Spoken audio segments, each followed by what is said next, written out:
আজকে আমরা একটি গ্রামীণ দৃশ্য আঁকব। এটা মূলত একটি গ্রীষ্মকালীন দৃশ্য। খুবই সহজে টেকনিকে এমনভাবে শিখতে হবে যাতে সবাই সেটা আঁকতে পারে। বিশেষ করে ছোটরা যারা ছবি আঁকতেই পারে না, এই ছবিটা মূলত তাদের জন্য। প্রথমে আমরা মাঝখান বরাবর দুটো দাগ টেনে নিয়েছি স্কেল দিয়ে, তা তোমরা দেখতেই পেলে। এখন আমি আমার হাতের বাম পাশে একটি গাছ আঁকবো। এই গাছটা মূলত একটি কাঁঠাল গাছ। বড় কাঁঠাল গাছের শেপ যেরকম হয় আর কি, আমি সেভাবে দেওয়ার ট্রাই করছি। আশা করি তোমরা দেখলেই বুঝতে পারবে যে আমি কিভাবে গাছটা আঁকছি। তারপর আমি গাছের ভিতর কিছু কাঁঠাল অ্যাড করে দিয়েছি, কারণ গ্রীষ্মকালীন ছবিতে যদি কাঁঠালই না দেওয়া হয় তাহলে তো ব্যাপারটা কেমন হয়ে যায়, তাই না? তাই আমি ছোট ছোট করে কাঁঠাল দিয়ে দিয়েছি। এরপর কিছু ছোট ছোট করে পাতা দিয়ে দিয়েছি। এই তো আমার পাতা দেওয়া শেষ। এরপর ছবিটি রং করার পর কেমন সুন্দর দেখতে হয় তোমরা দেখতেই পাবে। এরপর মাঝখান থেকে যে নিচে দাগ দিয়েছি সেই দাগ বরাবর আমরা গাছের মতো দূর থেকে দেখা যায় ওইরকম শেপে দিয়ে দেব দাগ, যাতে করে বোঝা যায় যে না, দূর থেকে অনেক গাছ আছে। এগুলো আমরা পরবর্তীতে রং করে দেব। এখন আমরা একটি ঘর আঁকছি। প্রথমে ঘরের চাল এঁকে নিয়েছি, তারপর বারান্দার যে চালা থাকে সেই চালাটা এঁকে নিয়েছি। তারপর আমরা নিচের দিকে ভেতর থেকে যেরকম দেখায় আর কি, দরজা জানালা দেয়া, সেভাবেই দেওয়ার ট্রাই করেছি। এরপর দেব নিচের যে ডোয়া, আমাদের এখানে আঞ্চলিক ভাষায় ডোয়া বলে, এই কারণে আমি ডোয়াই বললাম।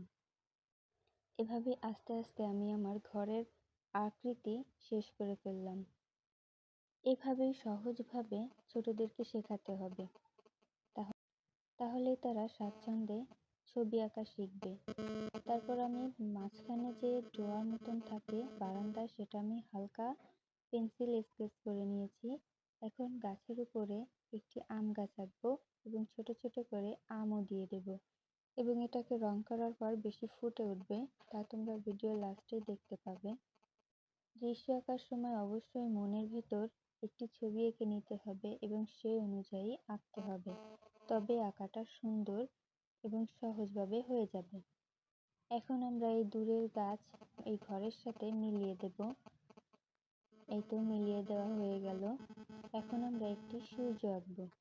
সূর্যটা মূলত এই গাছগুলোর উপর দিয়েই দিয়ে দিয়েছি, যাতে নাকি অনেক সুন্দর দেখা যায়। তারপর যে লম্বালম্বি দুটো দাগ দিয়েছিলাম সেই দাগগুলো আমরা মুছে ফেলবো, যদিও আমার মোছাটা হয়নি। তারপর সূর্যের বাম পাশে দুটি তাল গাছ দিয়েছি।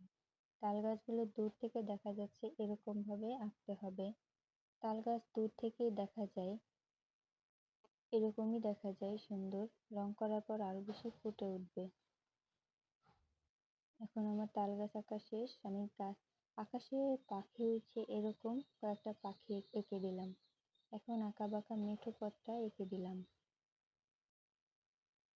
এখন হচ্ছে আমার রং করার পালা। তো প্রথমেই আমি এই যে গাছ, এই গাছের কাঁঠাল, যে কাঁঠাল, সেই কাঁঠালটা রং করে দেব। কাঁঠাল মূলত সবুজ এবং হালকা সবুজ হয়ে থাকে, তাই প্রথমে সবুজ কালারটা দিয়ে নিলাম। এখন এর ভিতরে যে কাঁঠালের ছোট ছোট বিন্দু বিন্দু থাকে সেগুলোই আমরা দিয়ে নিলাম।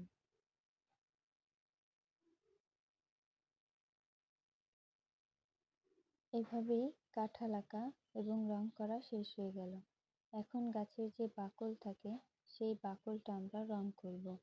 ছবিটা যদিও পেন্সিলে খুব একটা ফুটে ওঠেনি, তবু আমরা গাঢ় করার চেষ্টা করব এবং পরবর্তীতে এর থেকে ভালো ছবি আঁকার ট্রাই করব।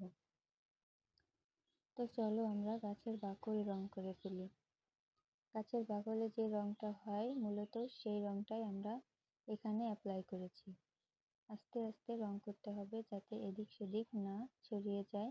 ছড়িয়ে গেলে ছবিটা আরো বিশ্রীভাবে এলোমেলো হয়ে যাবে। এই তো আস্তে আস্তে আমার রংটা শেষ হয়ে গেল। সূর্যের দিকে সেহেতু গাছের এই রংটা এদিকে একটু হালকা ধরনের হয়ে যাবে, একটু জলা জলা ভাব আর কি। এই কারণে আমি হলুদ কালারটা দিয়ে নিয়েছি। এরপরে মাঝখান দিয়েও আমি ওই ডার্ক কালারটা দিয়ে নেব, যাতে গাছের বাকলটা পুরোপুরি দেখা যায়, ভালোভাবে দেখা যায়। এই তো আমার গাছের বাকলটা রং করা শেষ। এখন আমরা সবুজ কালার দিয়ে এই রাস্তা সরি ওই গাছের যে কালারটা থাকে সেই কালারটা দিয়ে রাস্তাটা মোটামুটি ডার্ক করে নিলাম। এগুলো আরও ফিনিশিং হলে বেশি ভালো লাগবে। ফিনিশিং হবে, তোমরা দেখতে থাকো। যদিও রংটা ভালো নয় বলে আমার পৃষ্ঠাগুলো খুবই নরম, এই কারণে ভিজে যাচ্ছে, কিন্তু রংটা ভালোভাবে বসছে না। তো চলো এখন আমরা সূর্যটা রং করে ফেলবো। সূর্যটা রং করার জন্য উপরের দিকে লাল রংটা করে নিলাম, তারপর রং করলাম হলুদ রংটা, তারপরে আবার রং করলাম। এটা মূলত সূর্যের প্রতিধ্বনি যেটা হয় আর কি, সেটাই দেওয়ার চেষ্টা করেছি।